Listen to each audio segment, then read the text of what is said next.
Apocalipse capítulo 13, vamos retomar aqui a leitura do versículo 11 em diante e continuar onde a gente parou aqui, tá ok? Apocalipse 13, 11, vamos lá.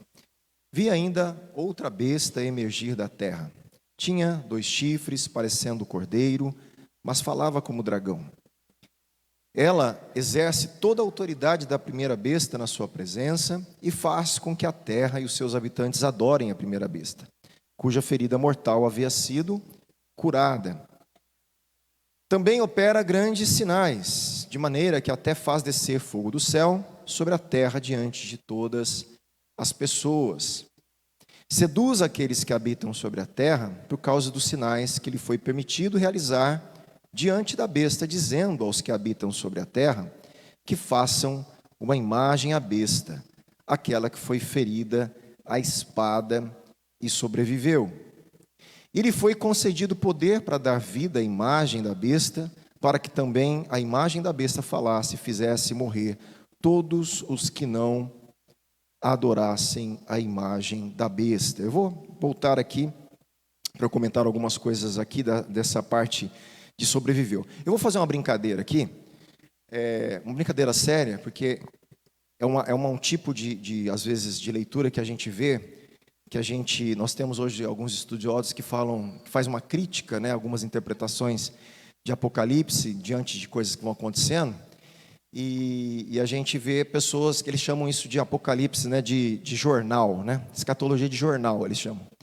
Que as coisas vão acontecendo no marketing, e aí você vai tentando ficar associando. Isso faz muitos anos que se faz esse tipo de coisa, né?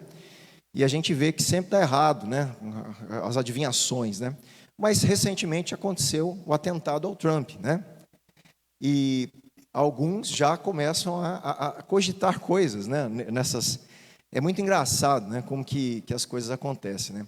E ali aparece a besta, né? Parece a besta que sofreu um atentado e uma ferida e foi curada e ele sobrevive. E alguns começam a fazer esse tipo de coisa, né? Essas especulações. E aí, olha só que interessante. Se o Trump, eu vou fazer uma brincadeira, mas estou falando sério. Se o Trump fosse de esquerda, né? Lá nos Estados Unidos não tem de esquerda, né? Republicano, democrata. Se ele fosse democrata, você pode ter certeza, muitos cristãos vão falar, tá vendo? É a besta, né? E só que como ele é republicano, aí os cristãos, ele não pode ser a besta, porque ele é republicano, ele é conservador. Então fica essas baboseiras, né? E eu estou falando porque essas conversas já estão rodando, né? Esse tipo de coisa. Gente, escatologia não foi, né? Apocalipse não foi escrito para isso. Primeiro nós estudamos bastante tempo o objetivo do livro de Apocalipse, né? Qual é o propósito? E a gente, saindo dessa objetividade da literatura apocalíptica e escatológica, a gente comete esses erros da escatologia de jornal, né? Que é o que o pessoal mais estudioso fala e acontece. E é justamente um tema que a gente vai entrar, que aconteceu e acontece durante muitos anos, a respeito do tal do 666, que eu acho que a gente vai chegar aqui hoje. Né, sempre tentando descobrir o que é isso, né, e aquela coisa, aí o povo acha que acertou, aí errou, né, e você tem N histórias, né, de tentativa de descobrir essas questões, né, e Apocalipse não foi escrito para isso. Então a gente precisa sempre nortear a nossa leitura para o lugar certo do nosso coração, e o que se espera de nós, de uma igreja que vive o tempo escatológico. Essa é a maior questão. Né? Lembra que Apocalipse foi escrito para um povo que estava sob perseguição. É um livro que é para trazer o quê? Consolo, direção, vitória e não confusão, né? Então essas coisas que dão confusão a gente pega assim e fala, isso aqui secundário, né? Porque não foi para isso que Apocalipse foi escrito. E a gente vai trabalhando isso. E aqui nós vemos que, eu estou falando do Trump porque surgiu já está aí conversa, né, relacionado por fazendo esse tipo de tentativa, né, de cumprimento e tal, e aí surgem essas questões todas aí. Aqui nós vemos que a expressão, né, sobreviveu, no versículo 14, de novo, gente, é uma paródia da ressurreição de Jesus. Você já entendeu que muita coisa do dragão, da besta, faz uma paródia às coisas do reino de Deus? Já entenderam? E todo mundo sabe que é uma paródia, né? É uma cópia barata não daquilo que não é original. Então você faz uma paródia de uma música, você pega uma música original tal, e paródia. Lógico que tem pessoas que fazem coisas belas, mas no sentido pejorativo, né, é uma cópia barata daquilo que tem como original algo belo, uma letra, o autor, a inspiração. Você faz uma paródiazinha lá, tá? Então Satanás faz paródias. Ele faz cópias negativas. Então você vai ver o que? A tentativa aqui é imitar a ressurreição de Jesus. E isso está sendo permitido para que ele engane as nações. Então isso está claro para todo mundo? Está claro isso? Esse é o sistema do negócio que está acontecendo aqui. Tá? Depois que esse ídolo ele vai ser levantado, você viu que tem uma estátua que está sendo levantada da besta, da primeira besta.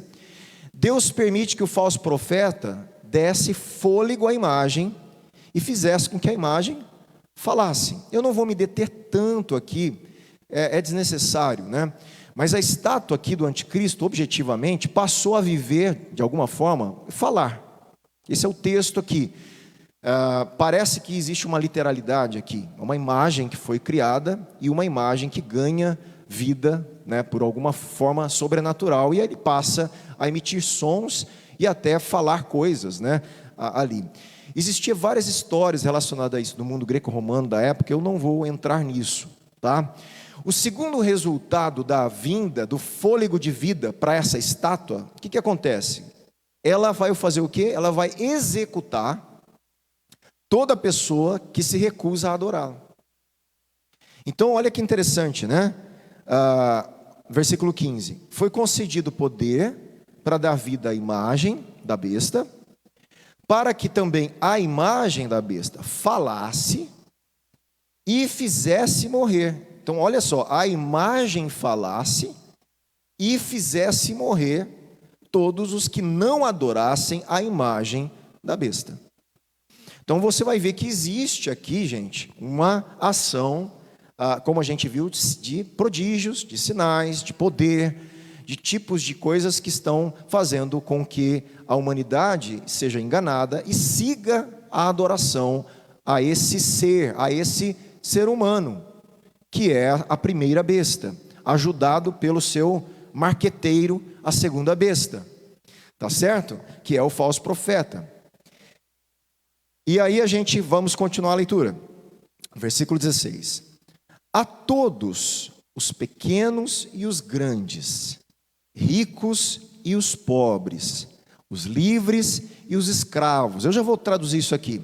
O que João está fazendo aqui? Todo mundo. Ele está classificando um tipo de estratificação social que existia nessa época na Ásia. Nessa época você tinha gente pequena e grande, socialmente falando. Você tem pessoas socialmente grandes, honradas, e gente insignificante. Aí você tem também, olha que interessante, os ricos e os pobres. Por quê? Porque você tinha gente da nobreza que tinha empobrecido, mas eles continuavam com certo tipo de status na sociedade, por questão de nome, de legado, de família. Então eles eram nobres ainda, eles eram grandes, mas não eram mais ricos. Então você tem essa distinção. Então João escreve, eu estou falando de gente socialmente bem na classe social, os insignificantes, tanto rico como pobre, e outros tipos de gente que existia naquela época, escravo e livre. Então, ou você era escravo, ou você era livre. Dentre os livres, você era rico ou pobre, da nobreza ou insignificante. E o escravo já estava na classe da insignificância social. Então, é uma estratificação social só para mostrar que isso está atingindo a totalidade das pessoas que existiam, da humanidade. É só um jeito de falar, né, que todas as pessoas, independentes da classe social, elas vão passar por isso aqui, tá? Então, a todos os pequenos, os grandes, ricos e pobres, os livres e os escravos, faz com que lhes seja dada certa marca na mão direita ou na testa, para que ninguém possa comprar ou vender, senão aquele que tem a marca, o nome da besta ou o número do seu nome. Tá? Esse aqui é um dos versículos mais polêmicos, discutidos, né? E que todo mundo quer saber e tal. E a gente vai passar por cima aqui um pouquinho de coisa, porque, né, eu não vou dar tanta ênfase nele, porque tem muita coisa mais importante, como eu disse em Apocalipse. Mas nós vamos entrar. Eu só quero que você deixe o texto falar com você. Esse número que ele vai falar qual é, ele é o nome dessa pessoa. Lembra que a besta é uma pessoa? E ele é o número do nome dessa pessoa. Então, essa tentativa que a gente fica de buscar, ficavam antigamente, né, buscar a televisão, uma época era a marca da besta, depois o cartão de crédito foi a marca da besta, porque tem aquelas coisas que o pessoal vai fazendo, né, a Visa dá 666, aí agora a internet, o www junta V com I dá 666, e fica essas especulações. Aí você fala assim, pastor, mas não pode ser? Gente, lógico que pode, em que sentido? O mundo jaz no maligno. Então é óbvio que essas sinalizações anticristãs estão aí à torta e à direita na nossa sociedade, mas não quer dizer que é a marca da besta, inclusive porque a marca da besta é a marca de um nome, de uma pessoa, né? Aí de repente você vai surgindo várias outras questões aí que se surgem. Então o que está sendo marcado? O nome de uma pessoa. Então será, aí eu já antecipo, que eu já falei várias vezes, é óbvio para mim, gente, que a marca não é física. Tá? Pastor, mas não pode ter alguma marca física? Pode. Como eu estou falando, nós já temos no mundo marcações do anticristo, gente.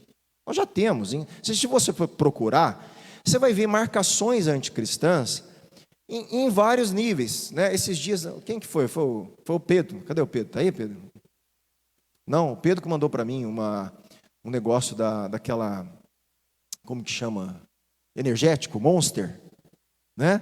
E o energético Monster, a hora que o símbolo está lá, é interessante que eu vou falar isso, na gematria judaica, ele vai virar 666. Exatamente. Então a marca da besta não é o Monster, mas é óbvio que ali, se eles são de Satanás ou não, a gente não sabe, mas que eles estão brincando com aquilo e sabendo o que estão fazendo, com certeza estão. Mas por quê? Porque o mundo já nos maligno. Então essas sinalizações elas vão aparecer nos lugares. Ah, mas se eu tomar o Monster, eu estou marcado pela besta. Não, pelo amor de Deus. Aí que eu falo que os crentes piram, né? É óbvio que se eu sei que aquilo lá está sendo feito anticristão, e eu tenho um outro energético, eu evito tomar, porque eu não quero colaborar financeiramente com uma empresa que conscientemente é anticristã. Agora não vou ficar endemoniado, não vou ficar, né, essas loucuras que os crentes fazem na vida, né, porque eu tomei o monstro, agora eu estou com um pacto com a besta. Meu Deus do céu, né, que mundo supersticioso e não cristão que a gente vive. Então, pelo amor de Deus, mas o que eu estou dizendo? Essas sinalizações estão aí. Tem empresas brincando com o que é sério, conscientemente, e outras com brincadeiras, outras não, pactuadas com o maligno conscientemente. Se eles são ou não são, eu não sei, mas está aí, surgiu essa conversa, e é interessante. Mas, voltando aqui, eu vou tentar trazer rapidinho para vocês algumas informações. Olha lá, esse oitavo fazer da besta é justamente fazer o quê? Uma marca, uma sinalização para identificar a fidelidade das pessoas à primeira besta. É uma identificação, gente. A marca no Antigo, nós vamos ver várias situações, inclusive no Antigo Testamento, que o próprio Deus usa marcas e sinalizações para indicação do quê? De pertencimento, de propriedade. Quer dizer, o que você pensa, o que você faz é meu, representado na mão e na mente. Então o que você faz e o que você pensa, tua estrutura de ideologia, de pensamento, está marcado pelo espírito do anticristo, você pertence a ele. Então as categorias sociais, a gente já viu detalhada para incluir, na verdade, todo mundo que vai estar sob a liderança dessa besta. O propósito em cada ocorrência aqui é destacar que toda a humanidade e mostrar que Deus não tem favoritos. Olha que interessante. E nem Satanás. Não há distinção, gente. entre os que têm posses e os que não têm diante de Deus e de Satanás. Não tem esse negócio. O que tem posse eu não vou marcar. Ou vou marcar. Não existe isso. Essa questão de estratificação social não faz diferença nenhuma para Deus no sentido da salvação e nem para a besta no sentido da adoração, do engano que ele quer. Não faz. Então, duas regras derivam das exigências aqui impostas pela besta. Primeira, é dar a cada um a marca, um selo que indica propriedade. Certamente isso aqui, gente, é o equivalente satânico, presta atenção, do selamento de Deus com os santos. Vocês lembram? Vamos ler em Apocalipse 7, vamos relembrar?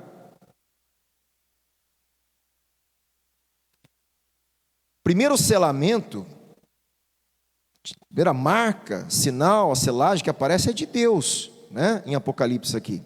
Então a gente vê Apocalipse capítulo 7,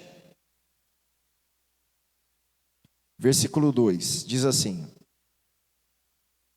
Vi outro anjo que subia do nascente do sol, tendo o selo do Deus vivo. Ele gritou com voz bem forte aos 4 anjos, aqueles que tinham recebido poder para causar dano à terra e ao mar, dizendo: Não danifiquem nem a terra, nem o mar, nem as árvores, até marcarmos com um selo a testa dos servos do nosso Deus. Nós já estudamos isso, obviamente, é um juízo de Deus que está vindo nessa situação, e ele não deixa o anjo soltar o juízo de Deus antes de marcar os seus. A pergunta óbvia que é: esse selo é literal ou não? Nós entendemos que não, porque ninguém fica esperando o selo na testa de Deus. Porque se esse selo é literal, o outro pode ser. Se o outro é literal, esse aqui tem que ser. Mas ninguém fica: cadê o selo de Deus na testa? Cadê o selo? Qual que é o selo de Deus? Ninguém fica caçando. Por que a gente fica caçando o selo da besta na testa dos outros? Ou querendo que isso aconteça literalmente. É uma incoerência dentro do livro. Há uma incoerência de leitura. Ou isso aqui também é literal. Aí eu tenho que assumir a literalidade da marca também dos que são de Deus. Há uma literalidade, há um selo, um anjo que vai marcar a testa do povo de Deus. Eu não acredito que seja literal. É justamente aqueles que pertencem a Deus são marcados na sua mente, no seu pensamento, na estrutura de fé, naquilo que andam, norteiam aquilo que eles pensam e creem. Há uma marca sobre essas pessoas. Do mesmo jeito a besta vai fazer. E então aquela marca é uma marca de propriedade. É uma marca que as pessoas vão ser orientadas pela besta, pelo nome da besta, por quem ele é. Seguir é um ato de fidelidade, de lealdade à besta, do jeito que os cristãos são fiéis e leais a Cristo. E são propriedades. Então você percebe que a gente precisa ler o Apocalipse de uma forma coerente com os dados internos do livro, para a gente não entrar nessas contradições. Então eu assumo aqui que, para mim, não é uma marca literal. Obviamente, tem teólogos que não concordam com isso. Lembra que nós temos uma porção de linhas teológicas e interpretativas, né? Quando eu assumo uma coisa, gente, eu quero dizer o seguinte: quando eu assumo um princípio dentro de Apocalipse, eu tenho que pensar do mesmo jeito em outra situação. Quando eu assumo outro, eu tenho que pensar uma lógica. Por exemplo, se eu assumo que os habitantes da terra, entende? Que é os habitantes do céu, lembra que eu falo sempre? É a igreja. Isso tem uma implicação na interpretação de Apocalipse. Tem teólogos que não assumem essa premissa. Quando ele não assume essa premissa, a interpretação dele para frente em alguns textos muda. Quando eu assumo que todas as vezes que fala habitantes da terra são aqueles que não foram achados escritos no livro da vida, eu estou assumindo uma premissa que me coloca e me faz interpretar outros textos à luz dessa premissa, desse pressuposto. Então depende daquilo que eu assumo. Por exemplo, quando eu assumo que 144 mil, que a gente vai ler no próprio capítulo, já estudamos e vamos ler, não é literal, mas é um símbolo de totalidade, uma metáfora para a igreja, eu já mudei linhas de interpretação teológica, porque tem gente que entende que os 144 mil é uma literalidade do povo de Israel, das tribos. Eu não entendo assim. Mas se a pessoa entende, alguns versículos são interpretados diferente daquilo que eu interpreto. Então nós temos uma gama de possibilidades, e eu sempre falo, eu penso assim, mas eu abro a possibilidade de estar errado, não tem problema, desde que a gente não perca a leitura principal, gente. E a leitura principal eu tenho enfatizado todas as vezes: a perseverança dos santos nos finais dos tempos, da fidelidade a Cristo. É isso que nós temos que entender, da certeza da vitória de Cristo, do retorno dele, do novo céu, da nova terra, da eternidade, da nossa missão nessa época. Isso é o principal. O restante a gente negocia. Eu entendo assim, o outro entende de um jeito, a gente vai tentando ver quem que faz mais sentido ou não, e a gente vai tentando entender o texto nesses detalhes aí.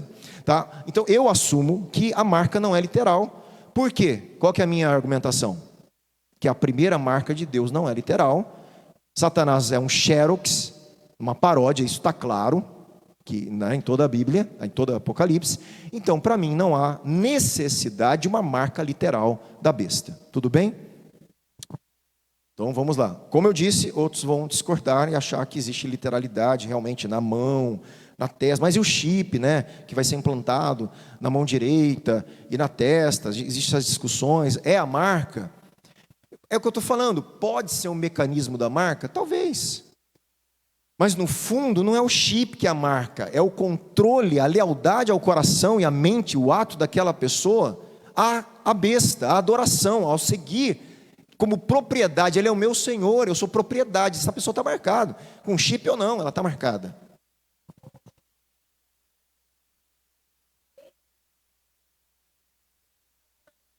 Exato, mas olha só, a gente não sabe e não fala que é, porque vamos supor, se vier um chip daqui a uns dias realmente, porque, gente, nós estamos falando de tecnologia.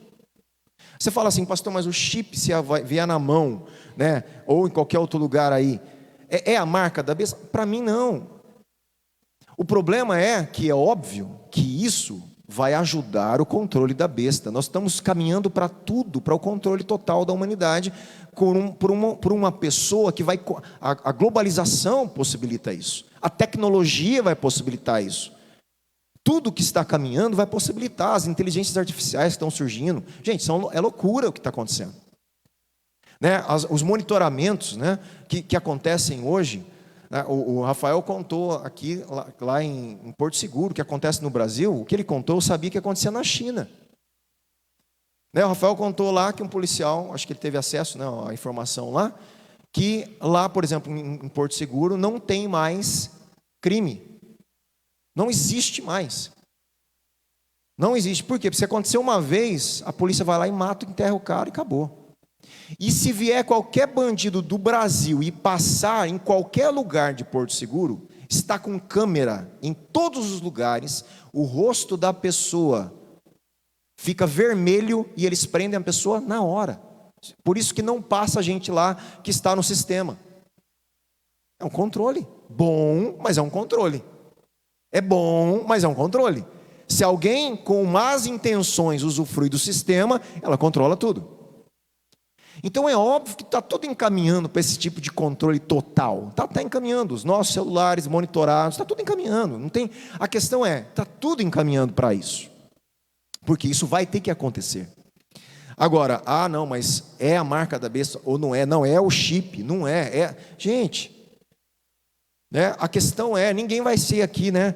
De repente eu cristão, servo de Cristo, a besta me marcou sem querer. Sabe essas coisas que a gente pensa, né? Por isso que é uma manipulação, é uma sedução. Você vai, ou não, você não, né? Deus nos livre desse mal. Mas as pessoas vão ceder ao engano, consciente. Eu vou adorar a besta. Essas pessoas serão marcadas. né? E as que não querem se submeter, aquelas que não querem ser marcadas, no sentido, não vou ser leal à besta, eu não vou ser propriedade desse controle, eu não vou compactuar, aqui fala que vai ser perseguido e morto. Então vai existir uma resistência, obviamente, e um sistema econômico que vai ser controlado por esse sistema de controle dessa propriedade agora, dessa besta. Então é óbvio que financeiramente, aqueles que não entrarem em algum tipo de controle do sistema, vai sofrer, que é o que também fala, não compra, não vende, quer dizer, do jeito que as igrejas de Apocalipse estavam acontecendo, gente. Lá em Apocalipse tinha igreja que já tinha isso, lembra? Aqueles que não faziam parte das guildas comerciais, e o comércio da época não deixavam eles fazerem comércio na cidade porque eles eram cristãos, isso já acontecia. Eles estavam passando necessidade financeira e fome, porque eles não entravam no sistema bestial de Roma, que já existia de alguma forma, já estava ali já. E isso nos finais dos tempos, óbvio, vai acontecer de forma global, que é o que a gente crê, né?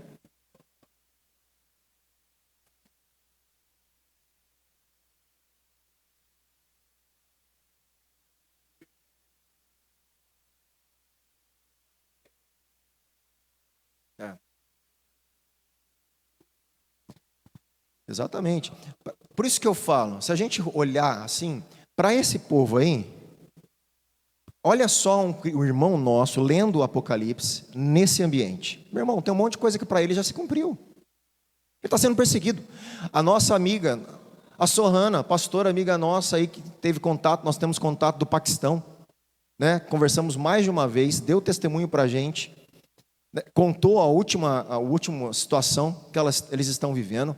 Gente, a Sohana não é uma coisa que estão contando, é uma pessoa que a gente está em contato, do Paquistão, que contou coisas relacionadas à família dela, amigos, pessoas que ela conhece, que o Paquistão, ali, num determinado momento, agora recentemente, por causa de uma situação na rua, desencadeou uma perseguição aos cristãos terrível, de queimar casa de cristão, queimar igreja, né? Um negócio, uma perseguição estrondosa que surgiu num país que tem perseguição, mas não nesse nível, né, Gui? O Gui tem conversou várias vezes, mas não nesse nível. E olha só o que está acontecendo, né?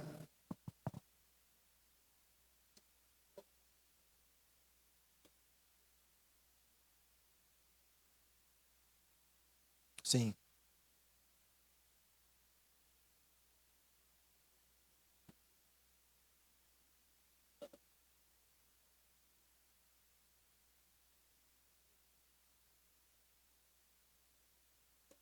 No Brasil, hein?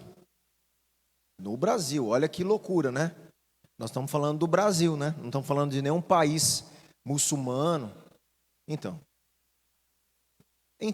entende?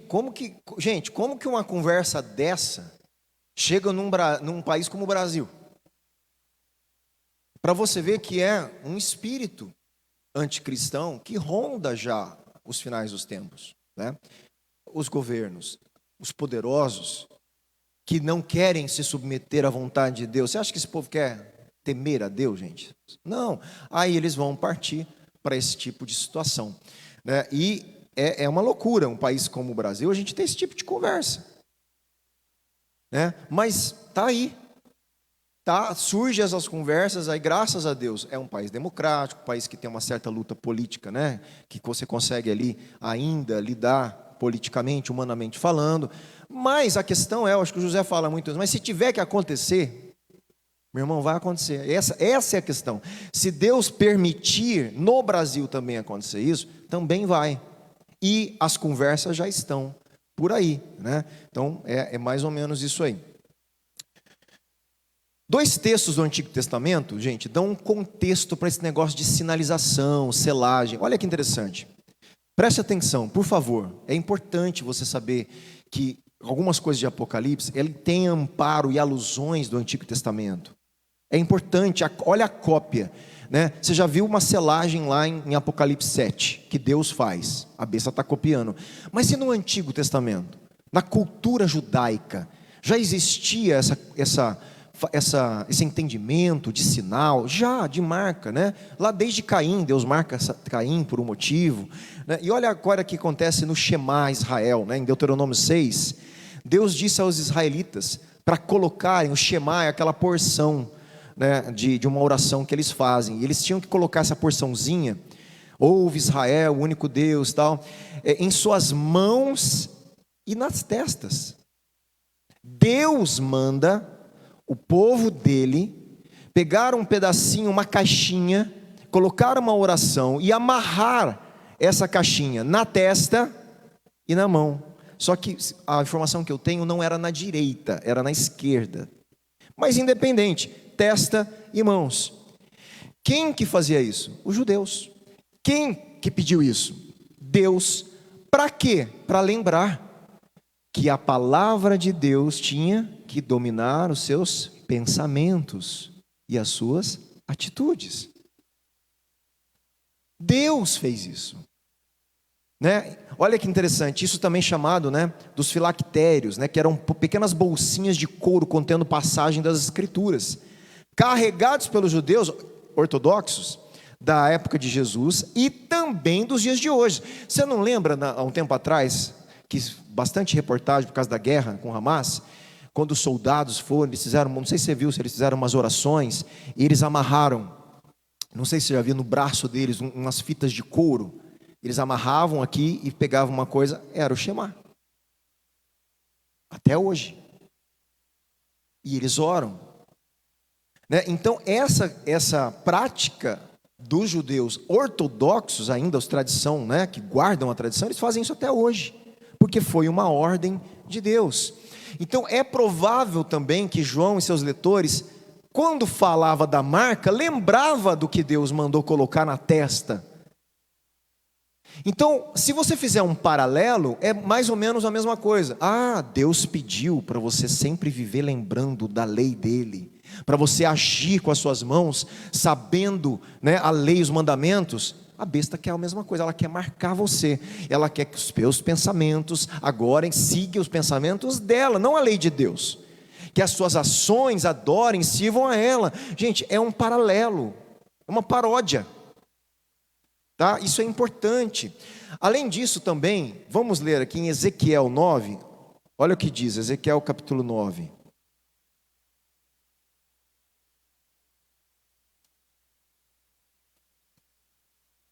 Versículo 4 diz assim, Deus fala, ele disse, passe pelo meio da cidade, pelo meio de Jerusalém, e marque com um sinal a testa daqueles que suspiram e gemem por causa de todas as abominações que se cometem no meio dela. Deus manda marcar a testa de pessoas que estavam em Jerusalém, que estavam gemendo pela idolatria, por aquilo que estava sendo contrário às coisas de Deus. É como que assim, marque, porque eles são meus. Esses são meus. Marque a testa deles. Propriedade. Né? Então, e é interessante que, né, ele pede, quando eu fui ver o original aqui, porque o comentarista falou algo muito interessante, ele fala ali que Deus mandou ele marcar a testa com a letra do alfabeto hebraico, uma letra que chama Tal. E aí fosse posta na testa de todos aqueles que haviam se arrependido da idolatria nacional, indicando que eles pertenciam a Deus. Eu não consegui mais informação a respeito da letra em si, mas realmente no hebraico não está a letra tal, mas está a palavra tal, que é uma letra do alfabeto grego. Então é uma marca que foi colocado, que era para ser colocado aqui na testa dessas pessoas, né? Outra informação também interessante de marca que existia no próprio Império Romano, gente. Eles marcavam gente também, né? Os romanos costumavam colocar tatuagens e marcas de ferrete nos escravos para indicar o quê? Propriedade. Gente, igual se faz com gado. Né, os romanos, em algumas épocas, se você for estudar, você vai ver que não eram todas as épocas, todos os romanos, mas você tinha algumas localizações que proprietários de escravos tatuavam os seus escravos, ou você vê em filme isso, né? e marcavam com ferrete. Quer dizer, ele é meu, pertence a mim. Ele não tem liberdade, ele é meu.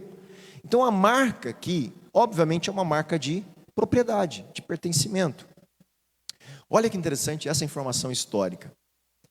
Não sei se todo mundo sabe, mas entre os livros do Antigo Testamento e do Novo, tem alguns livros, né, que a gente chama de apócrifos, mas que são livros da história dos judeus. Não está na nossa Bíblia, não são canônicos no sentido de inspirados por Deus, mas são livros históricos, eles contam a história do povo.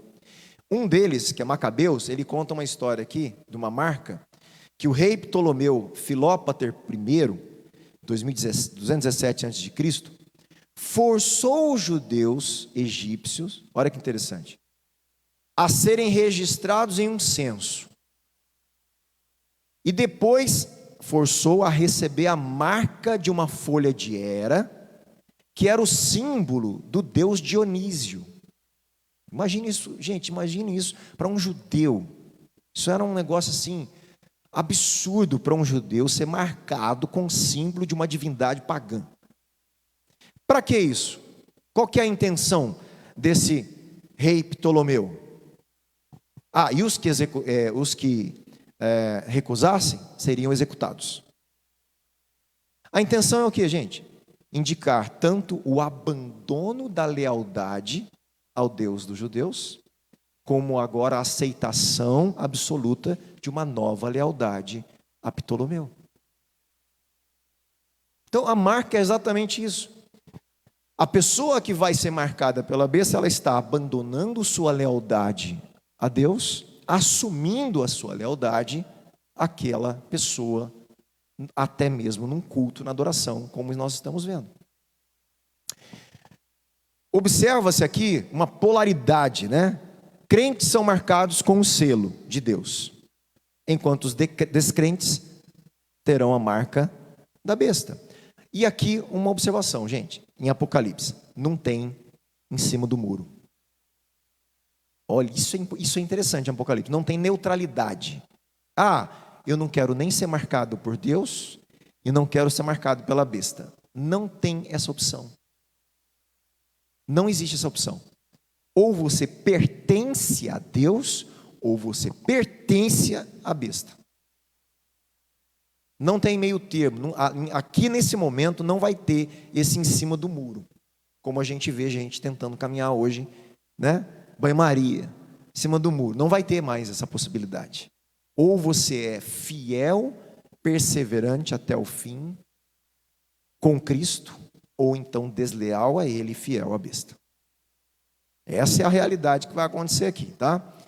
E é óbvio que vai afetar, como a gente disse, essa marca, seja ela qual for, um sistema, alguma coisa que seja, a gente não vai entrar nisso, que vai afetar as questões econômicas. Então, nós temos aqui uma ênfase na impossibilidade de negócios, de compra e de venda.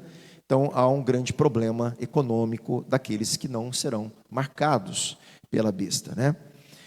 E isso traz sofrimentos, se a igreja estiver nesse período. Alguns acreditam no arrebatamento, como a gente falou, né? A igreja não vai estar mais aí. Enquanto eu leio o tempo inteiro, eu vejo diferente, porque nós vemos o tempo inteiro a besta perseguindo os santos, né? E aí a gente tem um problema. Aí, voltamos lá atrás. Alguns acham que é perseguição aos judeus, que a igreja foi tirada da terra, tem toda essa problemática. Eu não vejo assim, tá? Então eu vou ter dificuldade de entender essa linha de interpretação. O tempo inteiro, esses são a igreja, os santos, fiéis, que estão ali sofrendo, sejam eles judeus ou gentios, fiéis a Cristo, que é o novo Israel de Deus, do Novo Testamento, e eles então estão sofrendo ali. Tanto é que existe uma promessa: nunca mais terão fome nem sede. Por quê? Porque nesse período, alguns, gente, vão passar esse momento de dificuldade econômica. E Deus vai enxugar toda lágrima de sofrimento lá no final. Por quê? Porque muitos vão estar em lágrimas de sofrimento. Há um momento difícil da igreja nos finais dos tempos. Portanto, crentes nessa época perderão seus empregos e posses, mas Deus os recompensará por toda a perda que tiverem, segundo Jesus em Marcos 10. Isso era verdade no primeiro século, é verdade hoje e será verdade sob perseguição econômica universal do anticristo. Como, voltando a Sorrana, eu acho que você lembra o testemunho dela, que lá no país dela, se um cristão ele tem uma ocorrência policial, como ela teve, e ela chama a polícia, e a polícia fica sabendo que ele é cristão, eles não dão atenção, eles engavetam o boletim de ocorrência, não sei se é assim que chama, eles não dão atenção, só porque a pessoa é cristão. Se a pessoa vai no médico e ela fica sabendo que você é cristão, o médico não te atende direito. Se você é cristão, você não tem como abrir nenhum negócio no Paquistão, porque ninguém vai comprar de você no seu negócio. Se você é cristão no Paquistão, você não tem como subir de cargo numa empresa, porque você é cristão. Se você é cristão, você não tem como conseguir cargos de autoridade no governo, porque você é cristão. Eu estou falando do Paquistão, país onde a nossa amiga está lá morando e é paquistanesa. A escola, o que ela sofreu na escola, e ainda hoje, né, onde ela está estudando, a dificuldade, porque todos os amigos da classe são muçulmanos.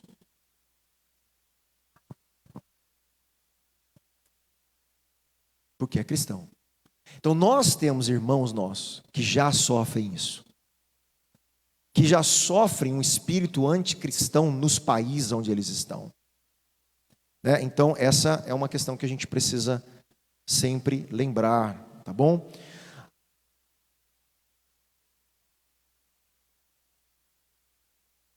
Gente, eu vou aqui, vamos tentar terminar aqui no versículo 17, 18, ó.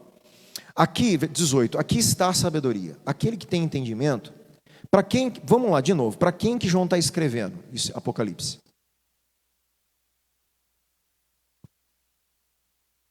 Para as 7 igrejas da Ásia. Ele está escrevendo para eles. Lembra que não é para a gente, é para eles. Nós somos leitores secundários. Apesar de Apocalipse falar de toda a igreja de Cristo, existe um receptáculo primário que iria ler a carta, iria entender grande parte dela dentro do seu contexto. E aqui, João está falando para as 7 igrejas que a carta está sendo lida, ó, aquele que tem entendimento, calcule o número da besta, pois é o número de ser humano, e esse número lembra que o número não é 666, o número é 666, é um número, não são 3, isso é importante também, tá? Por quê? Porque na cultura judaica, eles conseguiriam fazer uma leitura numérica na somatória de letras hebraicas, que era chamado gematria. Isso era comum na época. E aí que eu perguntei, quem tem aqui Bíblia de estudo? Eu vou encurtar a história para vocês. O Misa tem alguém mais que tem aqui Bíblia de estudo? Vê aí no versículo 18. Não, aqui, para ler aqui. Só eu estou... Bíblia de estudo é 13, 18. Qual que é a sua, o Cris? Qual que é a sua? A NVI, beleza. Vamos lá. O que você tem aí o comentário do versículo 18?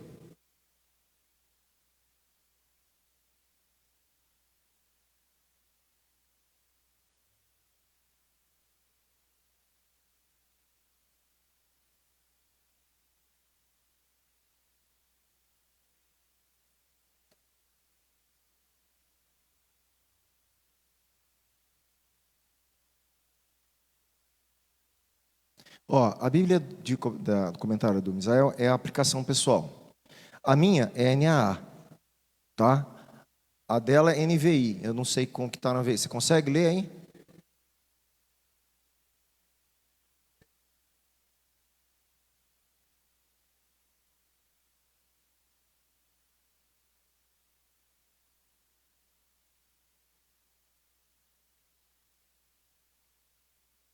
Exatamente. Isso aí, Irineu de Lyon entendeu que era esse cara aí. Isso. Pronto. Segura aí. atualmente o mais... O que eu estou mostrando para vocês? Que qualquer Bíblia respeitada hoje, eu peguei uma NVI, aplicação pessoal, NAA, qualquer Bíblia academicamente respeitada vai ligar o 666 a Nero. Qualquer Bíblia. Tá? Eu nem sabia isso. Você podia pegar qualquer Bíblia hoje aí, se tem uma Bíblia que é respeitada academicamente, eles vão entender que o número é falando de Nero César. Por quê? Porque a somatória do número de Nero César dá 666. Mas nós sabemos que não é Nero. Então por que é Nero? Na época eles iam entender que era Nero. O que está acontecendo aqui é uma tipificação do Nero final. O que Deus está comunicando é que no final dos tempos haverá um anticristo semelhante a Nero.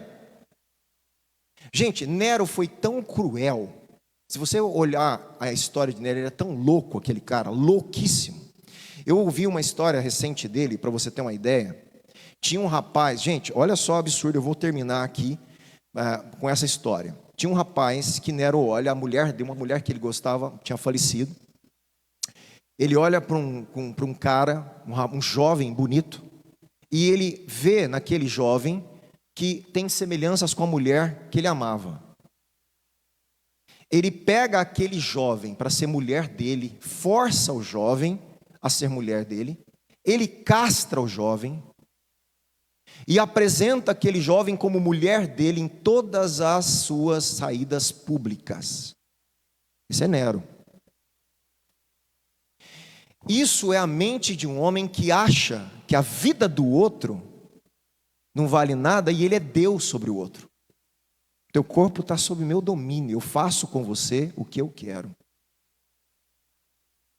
Para você ver, dentre outras loucuras de Nero. Nero é a figura do anticristo, do livro de Apocalipse. Por isso que há uma grande possibilidade, e eu não estou afirmando que é, mas para você ver como existe uma tendência dos estudiosos a entender que os primeiros leitores, ao fazer a gematria, chegaria no nome Nero César. Tem alguns problemas com isso? Tem. Eu não vou entrar aqui nas dificuldades ali, porque tem transliteração, tem um monte de coisinha técnica. Mas há uma grande possibilidade. E outros nomes que o próprio Irineu de Lyon e alguns pais da igreja propuseram. O que importa é, eles sabiam na época de quem o número era, o nome de quem era o número, eles sabiam. Nós não sabemos. Só que isso também não importa para nós. Por quê? Porque para os primeiros leitores, aquela figura representava o futuro anticristo, a futura besta escatológica, que é o que nós acreditamos. Então nós olhamos para trás, vai existir um tipo de Nero, que nós na verdade não é nem tipo, a gente chama de antítipo, que é a figura que vai encarnar esse Nero do primeiro século, que foi ali usado como uma questão, uma figura histórica, para representar a maldade de um ser humano contra Deus e contra a igreja e contra o povo de Deus. E esse homem vai surgir dessa forma. Os imperadores queriam ser adorados, o culto ao imperador. Gente, todo esse pano de fundo é um pano de fundo para o anticristo final.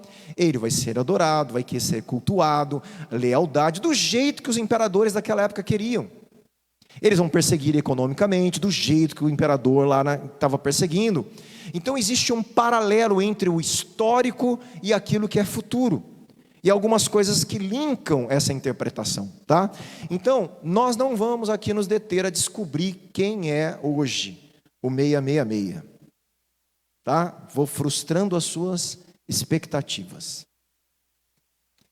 Só que João esperava que os seus primeiros leitores entendessem. Eu tenho várias aqui, gente, eu tenho escrito aqui várias interpretações. Tá? De tudo quanto é nome que já pensaram, jeito de interpretar, não vale a pena a gente entrar, porque é tudo especulação. Um entende de um jeito, outro entende de outro, outro prova que é de um jeito, outro que prova que é do outro. Só que em todas as Bíblias, Nero é citado como uma interpretação histórica desse cumprimento lá no primeiro século, para o segundo. Entretanto, deixa eu estar terminando aqui. Ainda assim, a melhor opção, Osborne fala Nero César, mas ela não passa de uma possibilidade tentadora. Olha só, ele assume ainda que é uma possibilidade. É importante observar que se a identificação com Nero deve ser adotada, isso não significa que João acreditava na lenda que ele reviveria, porque tinha uma lenda que Nero voltaria a viver, como a besta. Nem esperava que o ex-imperador voltasse logo. Em vez disso, a vinda do anticristo seria semelhante à figura de Nero, o qual seria o antítipo desse anticristo maligno. Eu caminho um pouquinho nessa linha aqui. O anticristo é incompleto, como que o Misa leu isso? É incompleto, incompleto, incompleto. 6, 6, 6. Porque o 7 é a completude, o 8 é ligado à pessoa de Jesus, por uma completude também, tá? Não vou entrar também nisso, é muita informação pequenininha, desnecessária. Tá? Então a gente vai limpando o caminho e vendo que não importa, o que importa é que vai existir essa pessoa, vai existir um culto, vai pedir lealdade, vai querer seus pensamentos, as suas ações, a sua adoração, e nós temos que nos portar de uma forma fiéis a Cristo até o fim.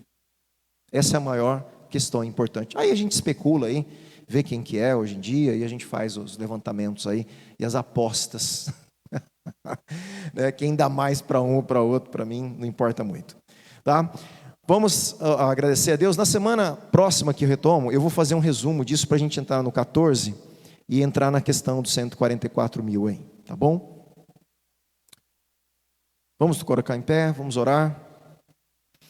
Gente, terça que vem, então, culto aqui, tá bom? Na igreja. Não teremos o estudo, mas teremos um culto. E aí vamos convidar a igreja aí para participar, mesmo quem não participa dos estudos, né? Que eles possam participar de um culto aí durante a semana, tá bom?